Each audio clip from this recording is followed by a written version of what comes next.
ñu ngi jox kàddu gi Maymouna Bousso Jacqueline Sagna mën nga waajal.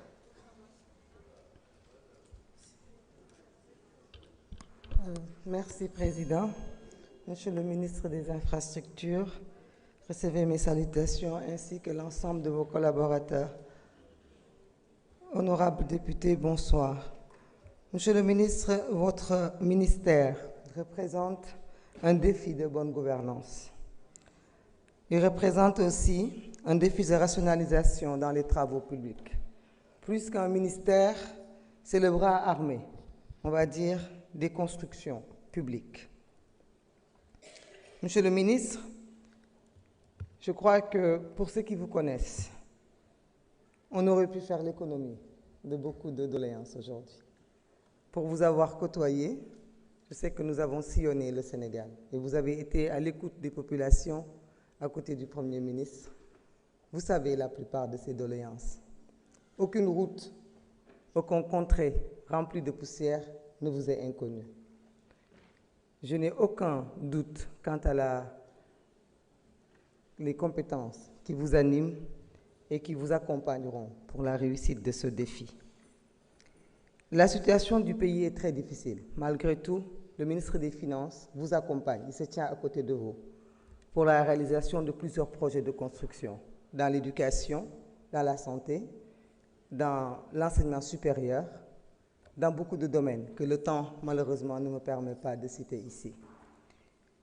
Vous aurez, dans votre ministère et dans le budget que vous nous avez présenté, beaucoup de projets de construction. Donc, prière vous accompagne. J'ai juste une seule question, c'est le souci de l'environnement, l'écologie.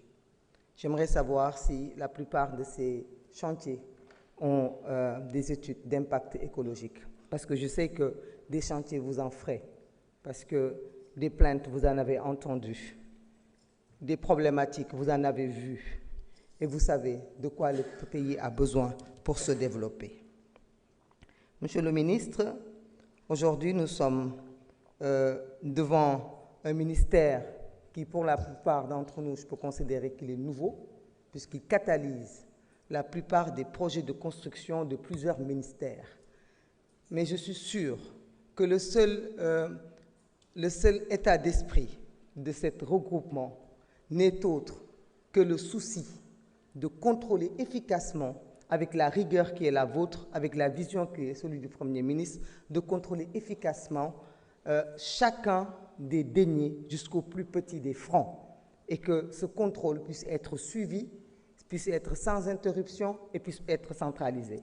Je vous félicite pour votre nomination et je vous accompagne de mes prières pour la réussite de votre ministère. Merci. Merci, honorable.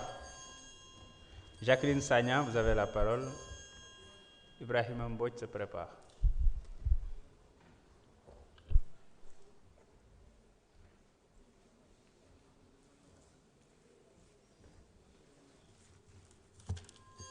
Merci, Président. Monsieur le ministre, nuy naa la yaag say collaborateurs, chers collègues, nuy naa leen. Monsieur le ministre, damay ñëw waxaat fii une vieille doléance. Bu yàggul rek dem nga dans l'arrondissement de Niassia. ñuy teral la dalal la fu jege ma ne sama sous-préfet nag tooñ nga ma.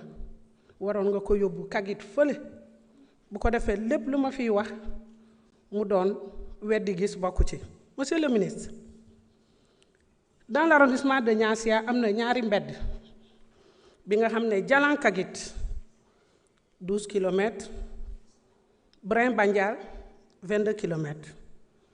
Monsieur le ministre, ñu ngi waajal Casamance agro-industrie à travers l'agropole sud.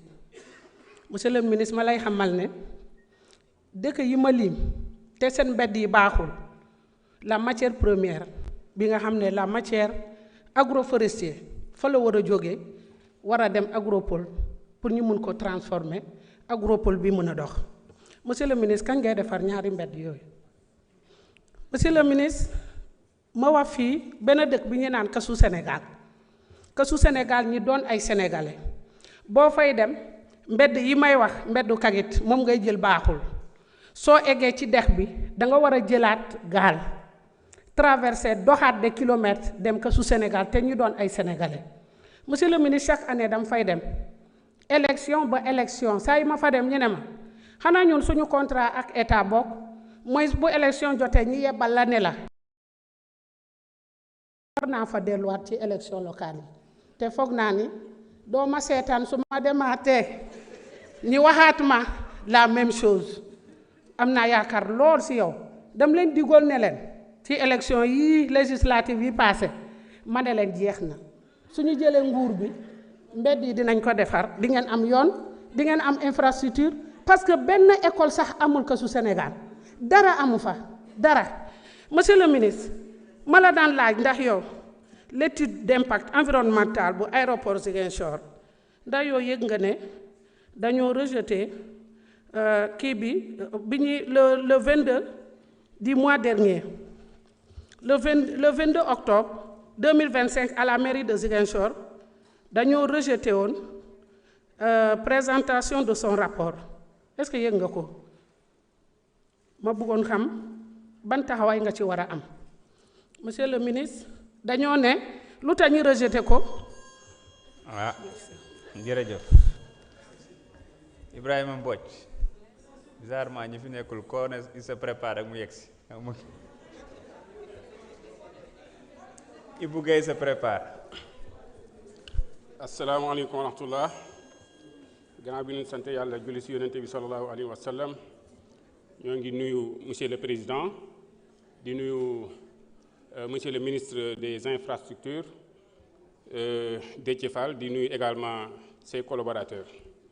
Bon, je suis du département de Dagana monsieur le ministre di leen féliciter rek si chantier yi nga xamante ni jot ngeen ko démarrer foofu notamment la boucle du riz bi nga xamante ni mi ngi war a commencer Savagne dans la commune de Diama dem ba commune de Ronk mais si biir loolu si itinéraire bi bëggoon nañ ci ngeen yokkal ñu si benn 23 kilomètres rek boo xamante ni mi ngi war a jógee Mbundoom barrage dem village de Diawar def benn bretelle bu jëm si village de Xënn ak bu Ronk Delta mais aussi mu dem ba Waasul mën a dem ba village de Ronk loolu bu ñu ko amee vraiment dina permettre ñu désenclaver benn zone boo xamante ni la plus grande union de producteurs foofu la nekk avec 6000 hectares yoo xam ne dañ koy exploiter chaque année muy génnee 36000 tonnes de riz par saison donc te aussi population bi toll ci 15000 donc loolu tey bu ñu amee 23 kilomètres yooyu vraiment dinañu permettre